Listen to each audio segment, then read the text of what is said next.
नमस्कार मित्रांनो, स्वागत आहे आपले रॅशनल मराठा या आपल्या यूट्यूब चॅनलवर. मित्रांनो, ज्यांच्याशिवाय चालणंही अशक्य झाले असते अशा ढोर समाजाचा इतिहास आज आपण बघणार आहोत. चला तर मग सुरुवात करूया. ढोर हा भारतातील एक अत्यल्पसंख्य समाज आहे. हा समाज प्रामुख्याने महाराष्ट्र, कर्नाटक व अल्पांश स्वरूपात गुजरातेत आढळतो. अन्यत्र कातडी कमावणाऱ्या समाजांना वेगवेगळी नावे आहेत, जशी उत्तरेत मोची, चमार वगैरे. ज्या ज्या भागांवर सातवाहनांनी राज्य केले तेथे तेथे महाराष्ट्री प्राकृत भाषेचा प्रभाव असल्याने त्या भागातील जातींची नावे ही महाराष्ट्री प्राकृतावरून पडलेली आहेत. त्यामुळे तेथील जातीनाम वैशिष्ट्येही वेगळी आहेत. हे आपण अन्य जातीनामांवरून पाहू शकतो. अन्यत्रच्या जातीनामांवर त्या त्या प्रदेशातील भाषांचा प्रभाव असला तरी हा समाज मूळचा तसा एकच. चर्मकार समाजही याच समाजातून विशिष्ट कौशल्यांमुळे वेगळा झाला एवढेच. आता आपण ढोर समाजाची नामोत्पत्ती कशी झाली ते बघणार आहोत. ढोर हा शब्द मुळात जनावरांसाठीचा नाही व अवमानास्पदही नाही, हे महाराष्ट्री प्राकृतावरून स्पष्ट दिसून येते.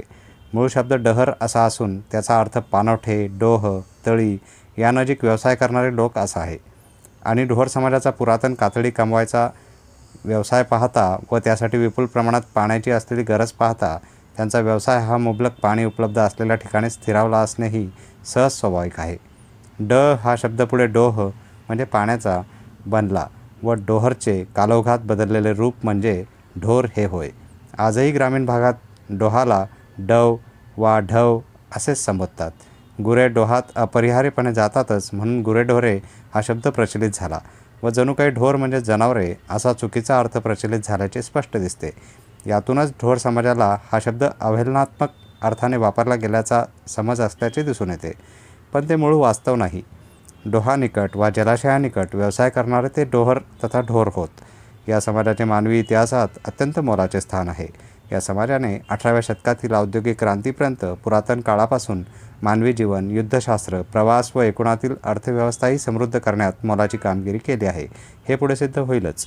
पण भारतीय समाजातील वैदिक व्यवस्थेने त्यांच्याबद्दल कृतज्ञ न राहता त्यांनाच अस्पृश्य ठरवत कृतज्ञताच व्यक्त केली आहे असे स्पष्ट दिसते. आता आपण ढोर समाजाचा प्राचीन इतिहास बघणार आहोत. भारतात जाती या व्यवसायावरून पडतात ही परंपरा आपल्याला माहीतच आहे. ढोर समाजाचा व्यवसाय म्हणजे मृत जनावरांच्या कातड्यावर प्रक्रिया करून ते टिकाऊ व उपयुक्त बनवणे हा होय. हा व्यवसाय किती पुरातन आहे, मुळात मानवाने हा शोध कसा लावला यासाठी आपल्याला इतिहासात डोकावणे गरजेचे आहे. खरे तर हा जगातील पहिला जैवरसायनिक प्रक्रिया उद्योग होय. जेव्हा जवळपास 1.5 लाख वर्षांपूर्वी मानव हा शिकारी मानव होता, भटका होता, नग्न राहत होता, त्या काळात मानवाला शिकार केलेल्या प्राण्यांच्या कातड्याची उपयुक्तता लक्षात आली. थंडी पावसापासून रक्षण करण्यासाठी, लज्जरक्षणासाठी नव्हे, कारण तो विचार तेव्हा मानवाला शिवलाही नव्हता. पांघरण्यासाठी व कृत्रिम निवारे बनवण्यासाठी आपण कातडे वापरू शकतो हे लक्षात आल्यामुळे मानवाने शिकार केलेल्या प्राण्यांची कातडी जपायला सुरुवात केली. परंतु वातावरणाच्या प्रभावामुळे कातडे फार काळ टिकत नाही हे लक्षात आल्यानंतर माणसाने आपली प्रतिभा कामाला लावून कातडे टिकाऊ कसे करता येईल यासाठी शोध सुरू केला. सुरुवातीची हजारो वर्ष प्रथम मानव जनावराची चरबी चोळून कातड्याला मऊ व टिकाऊ ठेवण्याचा प्रयत्न करत होता. त्या काळी विपुल शिकार उपलब्ध असल्याने तशी कातड्याची कमतरताही नव्हती. शिवाय तत्कालीन मानव सतत शिकारीच्या वा चराऊ कुरणांच्या शोधात सतत भटकता असल्याने प्रक्रिया पद्धती शोधणे वा प्रक्रिया करत बसणे यासाठी त्याच्याकडे वेळही नव्हता. पण मनुष्य जसा शेतीचा शोध लागल्यावर स्थिरावू लागला व शिकार कमी झाल्याने कातड्याची मुबलकता कमी झाली, तेव्हा मात्र कातड्यावर प्रक्रिया केली तरच कातडे दीर्घकाळ टिकाऊ करता येईल हे त्याच्या लक्षात आले. सरासरी इसवी सनाच्या 10,000 वर्षांपूर्वी म्हणजे जेव्हा या वैदिक धर्माचा उदयही झाला नव्हता, तेव्हा असंख्य प्रयोग करत त्याने नैसर्गिक वनस्पतीजन्य पदार्थ वापरत अभिनव पद्धत शोधून काढली व ती म्हणजे कातडी कमावण्याची कला. भारतात बाभूळ, खैर अशा झाडांच्या साली, चुना, मीठ व अन्य तेलादी रंजक द्रव्ये वापरत कातडी कमावण्याची, रंगवण्याची पद्धत इसवी सनापूर्वी 7,000 वर्षांपूर्वीच शोधण्यात आली. प्रचारित होऊन ती भारतभर 1-2 शतकातच देशभर पसरत वापरात आली. युरोपात मात्र ओक वृक्षाची साल कातडी कमावण्यासाठी वापरले जाई व ते कातडे तेवढे टिकाऊही नसे. कातडी कमावणे हे अत्यंत शिस्तबद्ध रासायनिक प्रक्रियांची एक विशिष्ट शृंखला असलेले किचकट व कष्टदायी काम आहे. आज या उद्योगात अनेक प्रक्रिया यांत्रिकीकरणाने होत असल्या तरी प्राथमिक प्रक्रिया या मानवी श्रम सहभागाशिवाय होत नाहीत. प्राचीन काळाचा विचार केला तर मग हे काम एकेवेळीच रासायनिक प्रक्रिया वेळोवेळी क्रमाने करण्याची, रासायनिक प्रक्रियांसाठी लागणारी नैसर्गिक जैवसामग्री गोळा करण्याची व अंततः त्याला अंतिम उत्पादनाचे रूप देण्याची कारागिरी करण्यास किती सायास पडत असतील याची आपण कल्पना करूनच थक्क होतो. आता येथे कोणी प्रश्न विचारू शकतो की मुळातच ही यातायात का? एकतर जनावराचे कातडे सोलून काढले की ते वाहून आपल्या उद्योगस्थळापर्यंत वाहून नेण्याचा, स्वच्छ करण्याचा, वरकरणी घाण वाटणारा उपद्व्याप, मग एवढ्या रासायनिक प्रक्रिया करताना येणारा उग्र व घाणेरडा वास, चुन्याची मिठाची प्रक्रिया करताना हातपायांवर होणारे परिणाम, हे सारे सहन करत का केला? याचे महत्त्वाचे कारण म्हणजे मानवी समाजाची कातडी वस्तूंची निर्माण झालेली अपरिहार्य गरज. त्यामुळेच या व्यवसायात पूर्वी प्रचंड सुबत्ताही होती. समाजात 1000 वर्षापूर्वीपर्यंत सन्मानही होता. ऋग्वेदात चर्मकारांबद्दल आदरार्थीच उल्लेख मिळतात. खुद्द गावाच्या वेशीयात हा उद्योग, अगदी समजा प्राथमिक प्रक्रिया डोह वा अन्य जलाशयांजवळ केल्या तरी उर्वरित प्रक्रिया वेशीयात कोणी करू देणे शक्य नव्हते. कारण चर्माचा वास प्रक्रिया पूर्ण झाल्याखेरीज जात नाही. त्यामुळे त्यांना आपली वस्ती आपल्या उद्योगस्थानानिकट ठेवणे भाग पडले असे दिसते.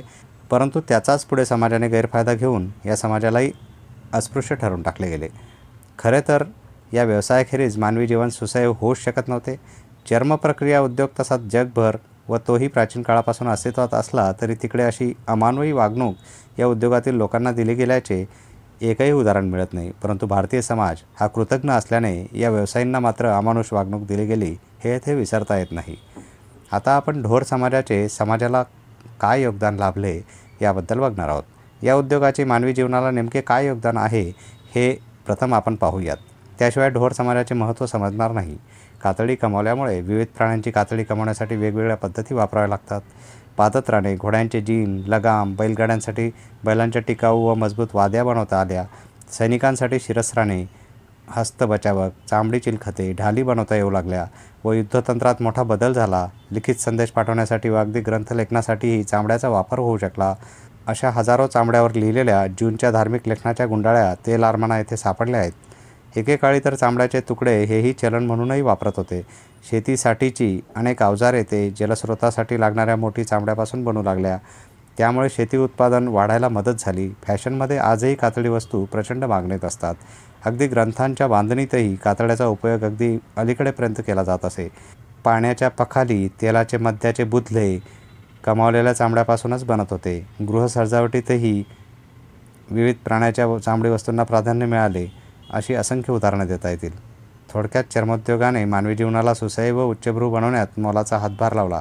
पण या चर्मवस्तूंचा सर्रास उपयोग करणाऱ्यांनी मात्र ज्यांनी मुळात हे बनवले व ज्यांनी त्यापासून आपल्या कलेचे दर्शन घडवत मानोपयोगी वस्तू बनवल्या त्यांना मात्र अस्पृश्य ठरवले. निरळ्या जनावराच्या चामड्याची पादत्राणे वापरताना, मंदिरात वा संगीतात रममाण होताना, चर्मवाद्यांचाच प्रामुख्याने वापर करताना, अश्वारोहण करताना, त्या चामड्याच्या वाद्या हातात धरताना, चामड्याचे कंबरपट्टे वापरताना, कातड्याच्याच पखालीतील पाणी पिताना वा चामड्याच्याच बुधल्यातील तेल खाण्यात वापरताना कोणालाही शरम वाटली नाही.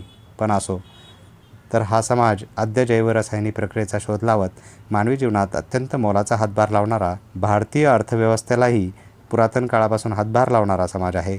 उदाहरणार्थ, सिंधू संस्कृतीतून निर्यात होणाऱ्या मालात मीठ व कातडी वस्तूंचे व नंतर मणी अलंकारांचे फार मोठे प्रमाण होते. ढोर समाजातूनच चर्मकार समाजाची उत्पत्ती झालेली आहे हे महाराष्ट्रीय समाज इतिहासावरून स्पष्ट दिसून येते. आजही भारत प्रक्रिया केलेली कातडी निर्यात करणारा जगातील 3ऱ्या क्रमांकाचा देश आहे हेही येथे लक्षात घ्यायला हवे. फक्त आता याच मूळ समाजाचा, ज्याने या सर्वच प्रक्रियेचा आद्य शोध लावला, त्याचा स्वतःचा वाटा घटलेला आहे. कारण औद्योगिकरण व त्यासाठी लागणाऱ्या या समाजाकडे असलेला भांडवलाचा अभाव. 1857 पासून जसे याही क्षेत्रात औद्योगिकरण आले तसे क्रमशः या समाजाचे महत्त्व कमी होऊ लागले. सामाजिक उतरंडीत तर तत्पूर्वीच झाले होते. गावोगावी हिंडून कातडी विकत घेत चर्मप्रक्रिया करणाऱ्या कारखान्यांना पुरवणाऱ्यांची संख्या वाढली. त्यामुळे या स्थानिक कुटीरोद्योगावर अवकळा यायला लागली. त्यात जन्मजात अस्पृश्यता लादलेली असल्याने स्वातंत्र्योत्तर काळात ही मंडळी भान येऊन या व्यवसायापासून फटकून राहायला लागली. नवे रोजगार तेही न मिळाल्यास अगदी शेतमजुरीही करू लागली. मुळात हा समाज पुरेपूर शैव, यांच्यातही मातृसत्ता पद्धती सर्रास आहे. या समाजातच ककय्या या महान वीरशैव संताचा फार मोठा प्रभाव असून महाराष्ट्रातीलही असंख्य समाजीय स्वतःला ककय्या म्हणून घेतात. किंबहुना हीच फार मोठी पोटजात बनलेली आहे. या मूळ डहर म्हणजेच ढोर शैवजनांची लोकसंख्या भारतात 2001च्या जनगणनेनुसार सुमारे 82,000 होती. आता ती 1.25 ते 1.5 लाख एवढी असेल.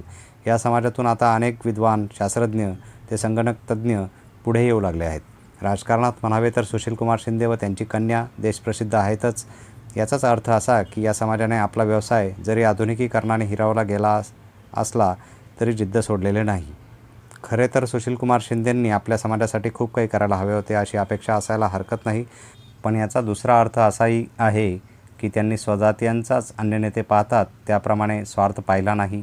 असो, जेही पायात प्रथम बाहेर जाताना चपला जोडे घालतात ओरिजिनल चामडी वस्तूंचा, जसा अमेरिकन स्त्रियांना मिंकोट घालण्यासाठीचा महाभयंकर शौक आहे, हव्यास बाळगतात ज्यावर आपली सभ्यता व श्रीमंती ठरवतात, त्यांनी लक्षात घ्यावे की हे सारे उपकार डहर उर्फ ढोर समाजाचे आहेत. जेथे स्वतःला पवित्र समजणारे ऋषीमुनी, अगदी आजचे बाबाबुवाही सिंह ते मृगाजिनावर याच व्यावसायिकांनी कमावलेल्या चर्मावर बसून जगाला उपदेश करत असत, तेही याच समाजाचे ऋणी असले पाहिजेत. ते चर्म मात्र स्पर्श होते आणि ते बनवणारे कलाकार उद्योजक मात्र अस्पर्श, असे कसे बरे?